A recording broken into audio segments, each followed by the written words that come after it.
Wilson, and hello everyone. It's like Simone just said, it's a pleasure to meet everybody like in this way. First, who we are. GWEC is Global Wind Energy Council. We are the Wind Energy Trade Association for the global wind industry. So being a global wind industry, meaning that we covering our membership, covering the whole wind industry supply chain, including the developers, the OEMs, the service provider, and more. And it also means that our membership also covers different regional and national wind associations. And we work very much close with these different national and regional associations. And through these different collaborations, we do very active kind of lobby in different markets and also strong collaborations with international organizations such as IRENA, IEA, UNFCCC, World Bank, IFC. So our policy work are mainly done through our different task forces, which are composed of wind energy industry people, and two very active task forces that are very relevant to this region. One is the Global Offshore Task Force, where Alistair is the chair, and the other one is the Southeast Asia Task Force, which is run by our office here in Singapore. Apart from the policy work, we also do market intelligence. Most of the statistics I'm sharing today, later in this presentation, are done by our market intelligence team. We also do different kinds of like summits, conference.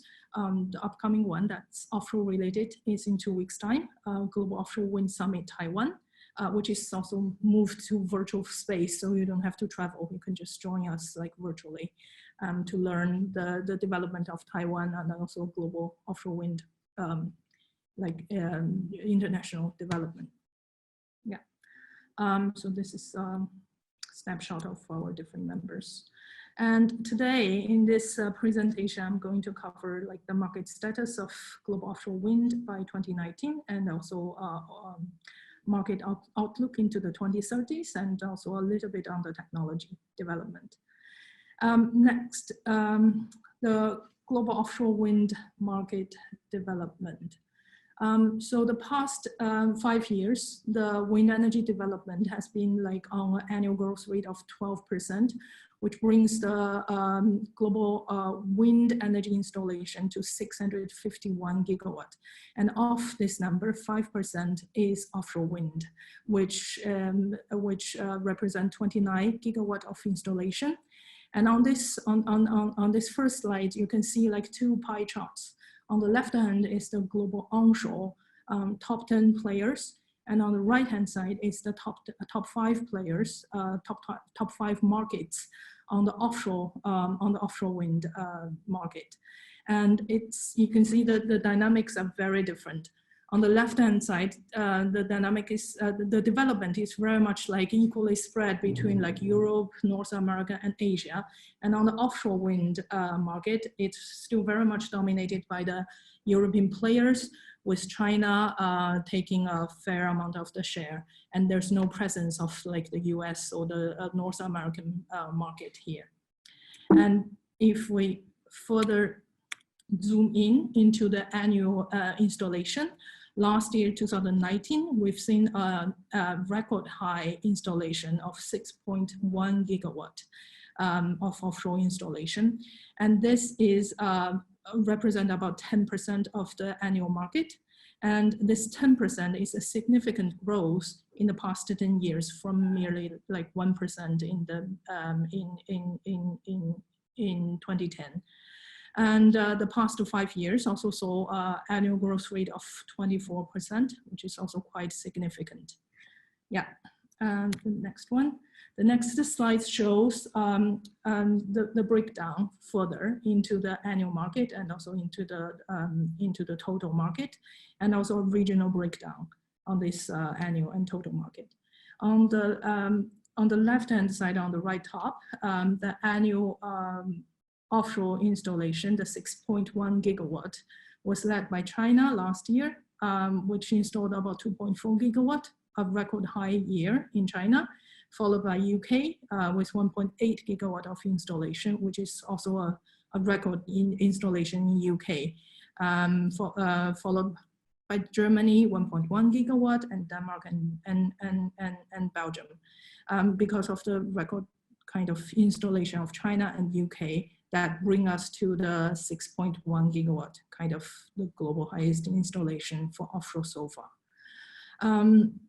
The total installation market, this one, I've just talked about, like in the first slides, it's led by UK, Germany, China, Denmark, and Belgium, like the top 5 installation. The regional installation is very much reflects the trend now. The new installation market, we can see that 41% is coming from Asia Pacific, which reflects the trend that Asia Pacific is really catching up. And the total installation is still very much dominated by the European markets. More than 75% is coming from Europe. Next one is another trend that cost has been reduced significantly in the past 10 years. The past 9 years saw a cost reduction of 67%. And this is mainly driven by the technology progression and also like politically kind of pressure from different government for all this for this technology to become subsidy free. And in the future, the cost reduction will be further driven by a stronger pipeline, by the long-term visibility of the development, and also by a really functional and competitive global supply chain. And along that side, also the technology improvement, technology progression in the future, which will be talked about in later in the later slides. Another thing that I would just want to quickly highlight that the experience in Europe also show that a strict local content requirement really frustrates offshore wind development ambitions by raising the cost of the development, and also it decreased the efficiency. And this is also a strong message that we have been actively lobbying for the industry in Taiwan right now. Next one is the market outlook. So this one is our outlook for the next 10 years of the offshore wind development in the future. So we see that by 2030, there will be more than 200 gigawatts of new offshore wind added into the market, and three-fourths of this installation will happen in the second half of the next decade. And the annual growth rate will, in the first half, between now and 2024, will be around 18%. And the next 5 years will be around 8%. And throughout this decade, we'll also see 2 milestones of the industry being surpassed. One is around 2025, where the annual installation was surpassed the 20 gigawatt milestone, and by 2030, the annual installation will cross the 30 gigawatt milestone. And the installation, the annual installation, will also doubling its current kind of percentage from 10% to 20% by 2025 in the annual market. And in terms of the regional kind of dynamics, we'll also see like installation coming from Asia and North America start to surpass that of Europe by the middle of the next decade, and continue to exceeding Europe beyond 2030. So next one is a zoom into Asia. In Asia, we can see that the first half of the decade, before 2014, the market is very much dominated by China and Taiwan. And this market dominance will significantly be changed into a much more diverse kind of like market penetration by other markets like South Korea, Japan, Vietnam, and India and other markets in Southeast Asia. And in the first half of the next decade, the annual growth rate will be around 1.7%. and significantly increased in the second half of the decade to about 8.5%. And by the end of 2030, the installation by China will be likely to be like 50 gigawatt, and 10 gigawatt by Taiwan, and South Korea will be like 8 gigawatt, and followed by Japan and Vietnam. Floating offshore wind will also start to take place in Japan and South Korea. And next one is our kind of like COVID related kind of forecast. And in this slide, we can see that first, COVID has been like impacting different sectors, and our sector, wind sector, is not shielding from this. And we've seen like from the IEA report that almost 10% of like electricity consumption has been slashed this year. And we've also seen like huge disruption of the supply chain for the wind sector is happening. But luckily, the offshore wind is so far the sector that is much less affected by the COVID. The reason is mainly because the development time for an offshore wind farm is usually very long, and this long time kind of shield some of the risks or some of the impacts of the supply chain disruptions so far, and making the offshore wind sector to be the one that is kind of much less affected by far by the COVID impact. And this one shows our kind of post-COVID forecast adjustment. And yeah, most of the COVID kind of impact we've seen is kind of like a almost 15 gigawatt of slashing of the forecast for next for end of this year, which will be moved to next year. And offshore is almost kind of very much stable by this number.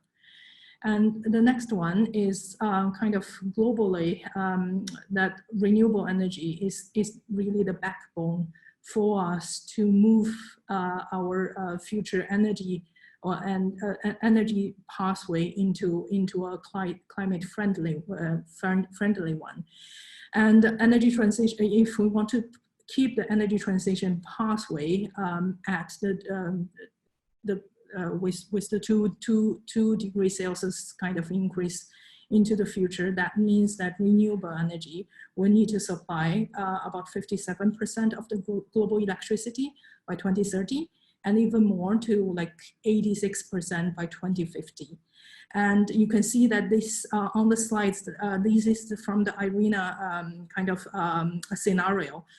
In either of these two scenarios, that renewable energy is really like the backbone for the decarbonization to really happen in the future. And among the different renewable technologies, offshore wind, due to its size, its scale, and also its high reliability, is really like the one with the highest carbon avoidance potential among all different renewable energy technologies. So it's also because of this that IRENA and IEA's, according to the IRENA and IEA different focus, that we can conclude that to really put the global energy development to be like climate friendly, that this translates into like a requirement for the wind industry to install at least 100 gigawatt per year into the future. And where we are now, currently, without COVID impacting us, our focus is that in the wind industry will install like, likely to install like 71 gigawatt, and post-COVID likely to install like 68 gigawatt per year. And this means that we still have much to do, and to keep the global climate safe, yeah. And which is also why we're calling for the Green Recovery campaign. We call it Rebuilding Better. And this is a campaign that we're calling for the 100 gigawatt plus annual installation for the wind industry. And this is also a campaign that has already been endorsed by a number of industry players. Yeah, and if any of the companies here are interested in joining this campaign, so feel free to reach out to us. In terms of the technology, there are significant technology improvement in the past 10 years. And we are now seeing like the next generation of wind turbine available. And according to GUX Offshore Wind Ambassador Hendrik Steelstall's prediction, it's very likely to see 20 megawatts wind turbine by 2030. And this will drive down the LCOE for, this will further drive down the localized cost of energy down, and also provide different system benefits to the development. Floating technology is also likely to take off after 2025. That we have a predict that 6.5 of gigawatt of floating offshore will be built by 2030. That's almost it on my side. So the year of 2019, we've seen like a record high of 6.1 of gigawatt of new installation. And in the future, we will see that Asia Pacific will will play a much more significant role in the future, with China and Taiwan taking a lead, and also more diverse Asia players to play more role in the second half of next decade. And COVID will not really like significantly impacting the offshore wind sector, and turbine technology will further improve the efficiency and the resilience, and resulting in the LCOE further reduction in the future. And last but not least, I want to draw your attention to the Global Offshore Summit, Taiwan, which will take place on 12th to 14th of October. And this is where you can listen to the industry leaders on the industry development trends, and also interact with a number of active players in Taiwan. There's also different virtual functions that's available there, like virtual exhibition, virtual networking, and different type of seminars are also taking place during the 3 days. So this is how you can join it. And if you have any questions or inquiries about this, just feel free to reach out to us. So that's it on my side. Thank you.